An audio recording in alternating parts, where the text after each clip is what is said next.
नमस्कार, आप देख रहे हैं न्यूज़ वन इंडिया। मैं हूं आपके साथ सृष्टि पांडे। लखनऊ से बड़ी खबर आपको बता दें, घटिया पीपीई किट सप्लाई का मामला कोर्ट पहुंच चुका है। इलाहाबाद हाईकोर्ट की लखनऊ बेंच ने दायर हुई है याचिका। Doctor R K. सैनी ने घटिया पीपीई किट को लेकर याचिका दायर की है। याचिका में उच्च स्तरीय जांच समिति बनाकर जांच का अनुरोध किया गया है। सूबे के कई मेडिकल कॉलेज और सीएमओ ने की थी घटिया पीपीई किट की शिकायतें। UP medical supplies corporation limited द्वारा सप्लाई की गई पीपीई किट।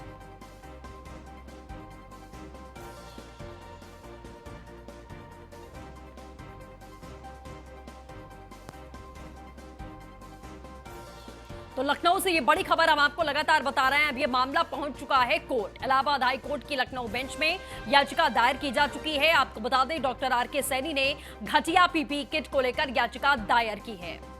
याचिका में उच्च स्तरीय जांच समिति बनाकर जांच का अनुरोध भी किया गया है। तो ये पूरा मामला अब लगातार बढ़ता जा रहा है और मामला कोर्ट तक पहुंच चुका है।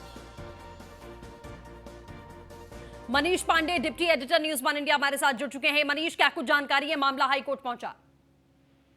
हाँ बिल्कुल, देखिए सृष्टि, ये मामला जो है लगभग ये अब लग रहा है, ऐसा लग रहा है कि सरकार के उन काबिल अफसरों ने जिन्होंने इस मामले को दबाने की कोशिश की थी, अब उनके लिए ये एक तरह से एक ऐसी गले की हड्डी बनता जा रहा है। अब जो UP medical supply corporation limited द्वारा सप्लाई की गई थी घटिया पीपीई किट, हालांकि जो अधिकारी हैं स्वास्थ्य विभाग के प्रमुख सचिव से लेके और तमाम लोग, वो तो इस बात को मानने के लिए कतई तैयार नहीं है कि घटिया पीपीई किट सप्लाई की गई थी। उनका कहना था कि ये पहले पीपीई किट भेजी गई थी। लेकिन फिलहाल अब ये मामला हाईकोर्ट पहुंच गया है और इस हाईकोर्ट इलाहाबाद हाईकोर्ट की लखनऊ बेंच में याचिका दायर की गई है और साफ तौर से कहा गया है कि इस सप्लाई के मामले में एक उच्च स्तरीय जांच समिति बनाकर जांच किया जाए, जांच कराए जाने का अनुरोध माननीय उच्च न्यायालय से किया गया है। और ये जो याचिका करता है वो डॉक्टर आर.के. सैनी है, जो पहले भी जो लखनऊ की एसोसिएशन रही है, डॉक्टर्स की एसोसिएशन रही है, उसमें पदाधिकारी रहे हैं। और वहीं दूसरी तरफ नूतन ठाकुर। चलिए ठीक है, बिल्कुल आप मनीष बने रहे हमारे साथ में। नूतन ठाकुर का आपने जिक्र भी किया है और उनकी बाइट है जो हम लगातार आप दर्शकों तक सुनाना चाहेंगे।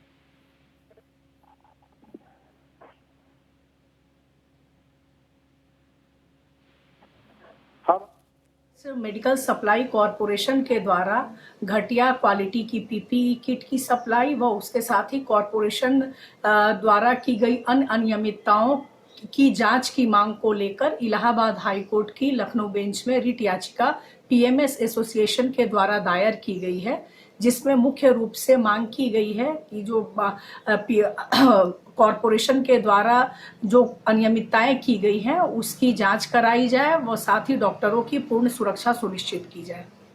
चलिए, हमारे साथ में news one India executive editor Avneesh Vidyarthi भी लगातार बने हुए हैं। अवनीश जी, जिस तरीके से पूरा मामला उठा, लगातार हमने इस मामले को दर्शकों तक पहुंचाया, कार्रवाई की बात सामने आई तो उल्टा सवाल पूछा गया, लेकिन अब मामला हाईकोर्ट पहुंच चुका है। हाईकोर्ट पहुंच गया और दो बात हम लोग लगातार प्रमुखता से कह रहे थे कि जो पीपीई किट का मामला है, इस मामले में सरकार को चाहिए कि वो जिस पूरे मामले की जांच कराए और जांच इस तरीके की हो जिसमें सभी जो दोषी अधिकारी हैं, चाहे वो किसी भी स्तर के हों, उन पर कार्रवाई हो, साथ ही साथ एफआईआर दर्ज की जाए। और इसी बात को लेकर के अब याचिका भी दायर हुई है।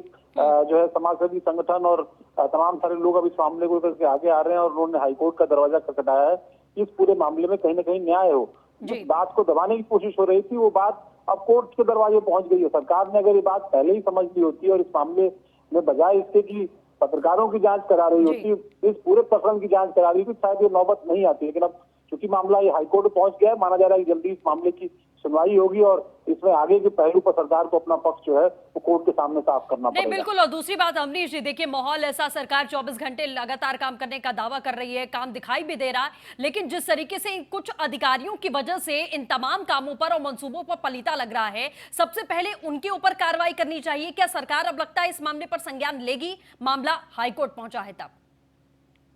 देखिए, इसी तरह के प्रकरण में अगर आपको याद हो, नोएडा में जिस तरीके से मुख्यमंत्री जब समीक्षा करने गए थे तो वहां के भी इसी तरीके से बड़े अफसर ने जो है टोपी ट्रांसफर जो कहते हैं, यानी मामला एक दूसरे के सर पर डालने की कोशिश जो है वो कहीं ना कहीं अधिकारी ने की और मुख्यमंत्री ने फटकार लगाई और कहा केवल दूसरे अधिकारियों को जिम्मेदार बताते हैं, खुद कोई काम नहीं करते, बोलते ज्यादा हैं। ठीक उसी तरह का प्रकरण यहाँ भी समझ में आया। जो जी। शासन में बैठे हुए बड़े अफसर हैं, उन्होंने बजाय इसके कि इस पूरे मामले को खत्म किया जाए, इसमें जांच कराई जाए, जो दोषी हैं उनके खिलाफ ठोस कार्रवाई की जाए, सरकार की छवि को और बेहतर तरीके से सामने प्रस्तुत किया जाए। उन्होंने छवि बचाने के नाम पर बजाय इससे कि घोटाले की जांच करते, घोटाले की प्रक्रिया की जांच शुरू कर दी कि चिट्ठी कहाँ से लीक हुई, कैसे लीक हुई। यही सबसे बड़ी बात है और शायद यही वजह है कि दूसरे लोगों को या इस तरह के संगठनों को एक मौका मिला कि वो सरकार को कटघरे में लें, और शायद इसीलिए इस तरीके से अब याचिका जो है वो हाईकोर्ट में दायर हो गई है। हाईकोर्ट के सामने सरकार को जो है सारे पक्ष अपने रखने पड़ेंगे, तमाम वो फाइलें जिनको छिपाने की बात सरकार कह रही थी, अब उसको कोर्ट के सामने भी रखना पड़ेगा। बिल्कुल ठीक है। अवनीश जी, आप बने रहिए हमारे साथ में। मनीष जी भी लगातार हमारे साथ जुड़े हुए हैं। मनीष, आपसे जिस तरीके से पूछताछ हुई कि खबर कहां से निकली, आपको लेटर कहां से मिला, ये तमाम चीजें हैं, अब कहीं ना कहीं इसी से स्पष्ट होता है कि ये ज्यादा जानने की उत्सुकता रही है लोगों में कि आखिरकार ये चिट्ठी लीक कहां से हुई, मीडिया को पता कैसे चला, लूपहोल का किस तरीके से मीडिया को पता चल गया। लेकिन उस लूपहोल को भरने की कवायद यहां पर नहीं देखी गई, बस वो निकला कहां से, कवायद इसी बात की देखी गई। सृष्टि, देखिए, साफ तौर से आप समझ सकती हैं इस मामले में, या तो वो तमाम काबिल अफसर जो इस बात की जांच करा रहे हैं कि चिट्ठी कैसे लीक हुई, या तो ये पूरे उस मामले में दोषी हैं, चाहे वो प्रमुख सचिव हो, विशेष सचिव हो, मेडिकल सप्लाई कॉर्पोरेशन की एमडी हो, या तमाम जुड़े हुए खरीदारी से अफसर, और या तो उन्होंने अपनी जिम्मेदारियों का निर्वहन सही ढंग से नहीं किया है, उन्होंने आंखें बंद कर ली थी, उनकी आंखों पर न जाने कौन सा पर्दा पड़ा हुआ था कि इस तरह की पीपी किट, जो जीवन रक्षक किट थी, वो अस्पतालों तक, मेडिकल कॉलेजों तक पहुंच गई। साफ है, लगातार इस मामले को दबाने की कोशिश की गई, चाहे वो मीडिया पे प्रेशर बना के किया गया हो, या किसी भी तरह से बयान जारी करके कहा गया हो, या पत्र लग के कहा गया हो कि इस मामले को किसी तरह दबाया जाए। लेकिन अब ये मामला कोर्ट की, माननीय उच्च न्यायालय की तरफ चला गया है, और ये मांग की जा रही है कि एक निष्पक्ष जांच कमेटी बनाई जाए और वो इस बात की जांच करे कि क्या घटिया पीपीई किट सप्लाई की गई थी अथवा नहीं, जो लगातार जो काबिल अफसर हैं स्वास्थ्य विभाग के इस्तीफा से डिनाई कर रहे हैं कि नहीं सप्लाई की गई थी। दूसरी बात, अब जो मीडिया पर भी प्रेशर बनाने की कोशिश, जैसा कि पूछताछ की गई, हमसे बातचीत की गई, पूछताछ कहें, बातचीत कहें, या डराना धमकाना कहें, जिस तरीके से उन्होंने पूछा हमने जवाब दिया। नहीं, बिल्कुल मनीष जी, देखिए, सीधे तौर पर कहा जा सकता है कि कहीं ना कहीं वो दबाव बनाने की कोशिश यहाँ पर थी कि आप पहले सोर्स बताइए, जबकि सभी को मालूम है कि किसी भी खबर का सोर्स पूछना भी गलत है, लेकिन अपनी खामियों पर पर्दा डालने के लिए मीडिया के ऊपर दबाव जरूर बनाया गया। आज हमने वो तस्वीर देखी है। चलिए, आपका हमारे साथ जुड़ने के लिए बहुत बहुत शुक्रिया। अवनीश जी भी हमारे साथ जुड़े, उनका जुड़ने के लिए भी बहुत बहुत शुक्रिया। तो लखनऊ से एक और बड़ी खबर आपको बता दें, जिलों में गए नोडल अफसर वापस लौटे। एक सप्ताह के बाद लौटे हैं सभी नोडल अफसर। आज सीएम योगी आदित्यनाथ को रिपोर्ट पेश करेंगे। नोडल अफसर, प्रमुख सचिव स्तर के अफसर जिलों से लौट चुके हैं। 8 जिलों में संक्रमण तेजी से फैला है, जैसे कि आगरा, मेरठ, मुरादाबाद, फिरोजाबाद में संक्रमण तेजी से फैला है। लखनऊ और कानपुर में भी संक्रमण तेजी से बढ़ा है। नोएडा, सहारनपुर में भी संक्रमण में इजाफा काफी तेजी से हुआ है।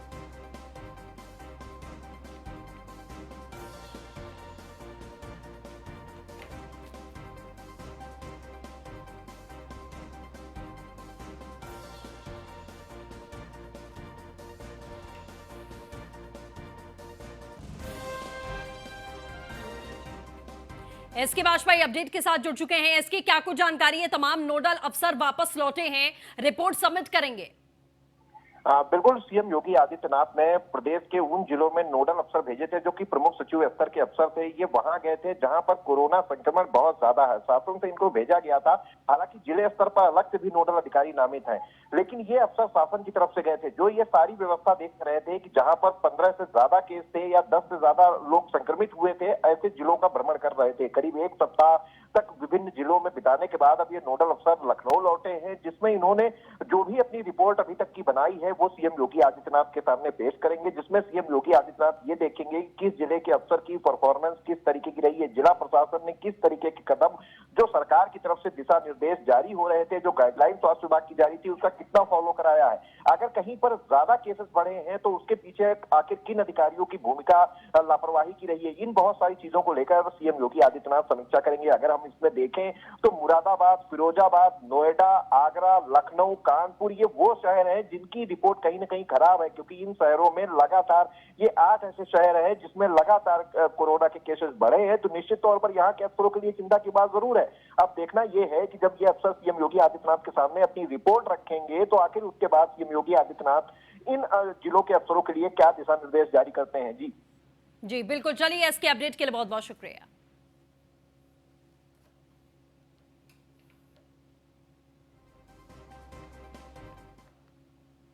खबर लखनऊ से ये बड़ी है, जहां पर सीएम योगी आदित्यनाथ का श्रमिकों और कामगारों को उपहार। आपको बता दें, सीएम योगी आदित्यनाथ ने प्रदेश के श्रमिकों और कामगारों को समर्पित किया है मई दिवस। एक साथ 30 लाख श्रमिकों को 300 करोड़ रुपए के भरण पोषण भत्ते का उपहार दिया गया।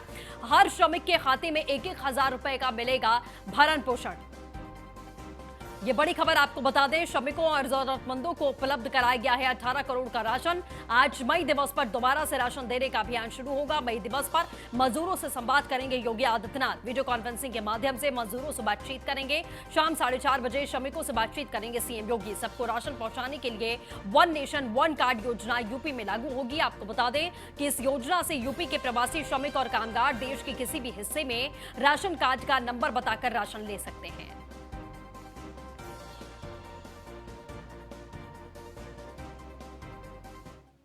तो वहीं आपको बता दें, मई दिवस के मौके पर सीएम योगी आदित्यनाथ ने प्रेस वार्ता की है और प्रदेश के सभी श्रमिकों और कामगारों को बधाई देते हुए घोषणाएं की हैं। आप खुद सुनिए। आज मई दिवस है। मैं इस अवसर पर प्रदेश के अपने सभी कामगार और श्रमिकों को हृदय से बधाई देता हूं।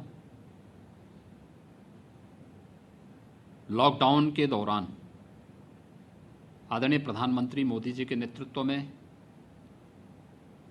पूरे देश के अंदर प्रधानमंत्री गरीब कल्याण पैकेज के माध्यम से 80 करोड़ नागरिकों को 1,70,000 करोड़ रुपए की गरीब कल्याणकारी योजनाओं के साथ आच्छादित करने का कार्य हुआ है। इसमें कामगार है, श्रमिक है, किसान है, युवा है, उद्योग में काम करने वाला जो हमारा श्रमिक है, ये सभी लोग इस योजना से आच्छादित हुए हैं। बहुत सारी ऐसी योजनाएं घोषित हुई हैं जो एक गरीब के लिए, एक किसान के लिए, एक मजदूर के लिए, एक कामगार के लिए अत्यंत महत्वपूर्ण है। और आदरणीय प्रधानमंत्री जी की प्रेरणा से उत्तर प्रदेश के अंदर हमारी सरकार ने यहाँ पर निर्माण श्रमिकों के लिए, डेली कमाने वाले ठेला, खोमचा, रेहड़ी, ई रिक्शा, रिक्शा, कुल्ली, पल्लेदार, ग्रामीण और शहरी क्षेत्र में विश्वकर्मा श्रम सम्मान से आच्छादित होने वाले उन 16 कैटेगरी के कामगारों के लिए धोबी है, मोची है, नाई है, सुनार है, कुम्हार है, राजमिस्त्री है, इन सभी प्रकार की जो कैटेगरी है, इन सब को हमने भरण पोषण भत्ता देने की व्यवस्था की और सफलतापूर्वक अब तक 30 लाख ऐसे सभी निर्माण श्रमिकों के साथ साथ अन्य सभी श्रमिकों को ये सुविधाएं उपलब्ध कराई हैं। आज मुझे बताते हुए प्रसन्नता है कि हम एक बार फिर से अपने 30 लाख इस श्रमिक वर्ग को फिर से दूसरी बार भरण पोषण भत्ता की राशि जारी कर रहे हैं। मैं इस अवसर पर अपने सभी कामगार और श्रमिक बंधुओं को हृदय से बधाई देता हूं। सरकार उनके रोजगार के लिए, उनकी सुरक्षा के लिए, उन्हें हर प्रकार की सामाजिक सुरक्षा देने, भरण पोषण की भत्ता की व्यवस्था करने के लिए पूरी तरह प्रतिबद्ध है। इसके साथ ही आज हम 18 करोड़ लोगों को पोर्टेबिलिटी के माध्यम से खाद्यान्न उपलब्ध कराने की कार्य योजना को भी आगे बढ़ा रहे हैं। हमने अब तक 2 चरणों में 18 करोड़ लोगों को उत्तर प्रदेश के अंदर खाद्यान्न उपलब्ध कराया है। पहले चरण में उत्तर प्रदेश से जुड़े हुए जो हमारे कामगार थे, जो श्रमिक थे, मनरेगा के मजदूर थे, अन्य नागरिक थे, इन सब लोगों को खाद्यान्न उपलब्ध कराया गया। दूसरे चरण में भारत सरकार की योजना के अंतर्गत निःशुल्क खाद्यान्न उपलब्ध कराया गया। आज फिर से हम लोग अपने उत्तर प्रदेश के सभी 18 करोड़ नागरिकों को खाद्यान्न उपलब्ध कराने की कार्रवाई प्रारंभ कर रहे हैं। उत्तर प्रदेश का कोई श्रमिक और कोई कामगार अगर देश के अंदर किसी भी कोने में रहता है और उसके पास उसका राशन कार्ड नंबर है, तो उसके माध्यम से वहाँ पर भी ई-पॉस मशीन के माध्यम से अपना खाद्यान्न वहाँ के कोटे की दुकान से भी ले सकता है। और अगर वो वापस उत्तर प्रदेश में आया है तो उत्तर प्रदेश में उसको राशन कार्ड से मिलेगा। अगर राशन कार्ड नहीं बन पाया है तो प्रत्येक जनपद प्रशासन को इस बात के लिए निर्देश दिए गए हैं कि वह उन लोगों के लिए राशन कार्ड बनाएं और उन्हें खाद्यान्न उपलब्ध करवाने का कार्य युद्ध स्तर पर करें। जिन्हें अभी तक राशन कार्ड नहीं बन पाया है उन्हें हम SDRF के अंतर्गत फूड पैकेट उनको लोग उपलब्ध करा रहे हैं। हर एक व्यक्ति को उत्तर प्रदेश के अंदर कोई भूखों नहीं सोने पाएगा, चाहे वह होम क्वारंटाइन में हो, अपने घर में हो या इंस्टीट्यूशनल क्वारंटाइन में हो। इन सभी के लिए हर प्रकार की व्यवस्था प्रदेश सरकार ने की है। हर एक नागरिक की सुरक्षा, हर एक कामगार और श्रमिक की पूरी सुरक्षा, सामाजिक सुरक्षा, आर्थिक सुरक्षा, रोजगार की सुरक्षा के लिए सरकार पूरी प्रतिबद्धता के साथ कार्य कर रही है। मुझे विश्वास है मई दिवस श्रममेव जयते के संकल्प के साथ हम सबको एक नई प्रेरणा के साथ एक नए उत्तर प्रदेश के निर्माण में आप सबके श्रम और आप सबके परिश्रम से आगे बढ़ने के लिए हमको एक ताकत देगा। मैं आप सबका अभिनंदन करता हूं, आप सबको मई दिवस की बधाई देता हूं। तो वहीं मई दिवस पर कांग्रेस महासचिव प्रियंका गांधी ने भी ट्वीट किया है और अपने ट्वीट में लिखा कि मजदूर न सिर्फ देश की शक्ति है, वो हमारी सामूहिक इच्छा शक्ति का चिन्ह है। प्रियंका गांधी ने लिखा है कि करोड़ों मजदूर आज संकट में हैं, ये मजदूर देश की धुरी हैं, ये रुक गए तो देश रुक जाएगा।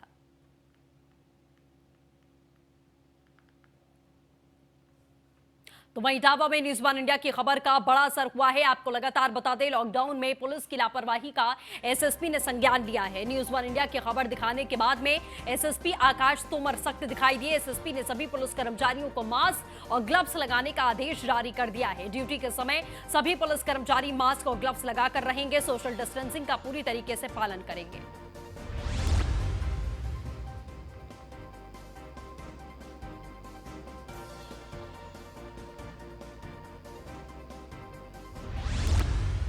तस्वीरों में देख सकते हैं कि न्यूज़ वन इंडिया की खबर का असर हुआ है और सभी पुलिसकर्मी हैं मास्क और जो भी ग्लव्स हैं वो लगाए हुए हैं। आपको बता दें 2 दिन पहले पूर्व में हमने खबर दिखाई थी कि इटावा ज़िले में पुलिस जो है वो कोरोना वायरस को लेकर उनको छूट दी गई थी और वो बराबर ग्लव्स और मास्क नहीं लगा रहे थे, ना ही सोशल डिस्टेंसिंग का पालन कर रहे थे। जहां आज एसएसपी आकाश तोमर के निर्देश पर सभी पुलिसकर्मी मास्क और ग्लव्स हैं वो पहने हुए हैं और सोशल डिस्टेंसिंग का बराबर पालन कर रहे हैं। आप देख सकते हैं कि बराबर जो पुलिस है वो कोरोना वायरस को लेकर अपनी 24 घंटे की ड्यूटी दे रही है और अपना जो ड्यूटी है उसको निभाते हुए लोगों की सुरक्षा को लेकर बराबर ये ड्यूटी निभा रही है। उसी तरीके से न्यूज़ वन इंडिया ने एक बड़ा कदम उठाया था कि पुलिस की सुरक्षा के सवाल को देखते हुए ये ग्लव्स और मास्क पुलिस लगाए, जिसको देखते हुए आज सभी पुलिसकर्मी सोशल डिस्टेंसिंग का पालन कर रहे हैं। रिपोर्ट चंचल दुबे, इटावा।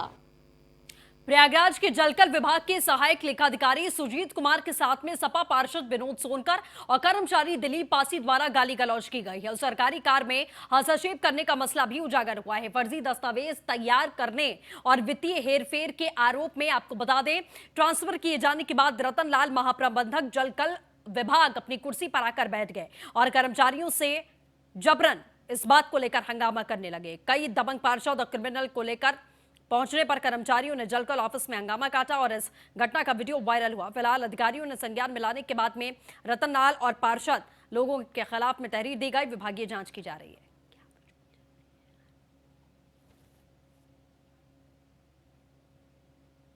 देखिए, ये जलकल में 2-3 दिन से काफ़ी गहमा गहमी का माहौल था। हमारे जो पूर्व के महाप्रबंधक थे रतनलाल जी, वो काफ़ी टाइम से बिल्कुल नगर निगम को उनसे संबद्ध किया गया था। नगर निगम से उन पर पहले भ्रष्टाचार के आरोप लगे थे। सदन में बहुमत के से उन पर कार्रवाई हुई तो वो सत्यापित हो गए कि वो भ्रष्टाचार का उनके ऊपर आरोप लग गया, वो शासन भेजा गया। उसके बाद वो कोर्ट चले गए। कोर्ट में भी कार्रवाई चल रही है और कोर्ट से कार्रवाई के साथ साथ उन्होंने सम्मत होते हुए हमारे यहाँ ज़बरदस्ती जलकल में जाकर वो बैठे और कुछ ऐसे हमारे एक समाजवादी पार्टी के पार्षद जी हैं उनको लेकर और एक आध दो वहाँ पर जैसे दिलीप पासी हैं, विनोद पटेल हैं, ऐसे लोगों के साथ जिनके ऊपर कई बार केस चल चुका है और वो निलंबित भी हैं, और उनके साथ बैठकर काफ़ी वहाँ पर उठापटक लड़ाई झगड़े जैसा माहौल बनाया। और अभी आज कल हमारे जो रतन लाल जी थे उनका ट्रांसफ़र भी हो गया मेरठ, उसके बावजूद भी आज वो फिर कुर्सी पर बैठे और ऐसे ही लोगों को बुलाकर अपने पास रखा और गलत चीज़ों का कार्रवाई करना शुरू किए, कागज़ बनाना।